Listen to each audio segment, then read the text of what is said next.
Benim elimden əlavə əksələr və tərəflər olmalı. Xalqını, millətini sevməyi bizə öyrədir.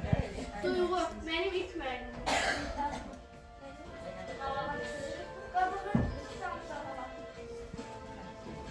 Ömrüme bir çıraqsan, arzuma bir soraqsan, yaddan çıkmayacaksan, benim ilk müəllimim.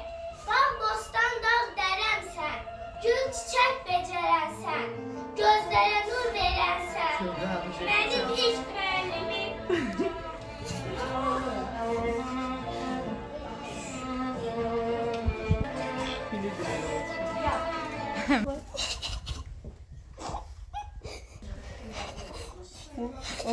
Oldu. Merhaba. Diğer söze yerler sağlar. Oldu.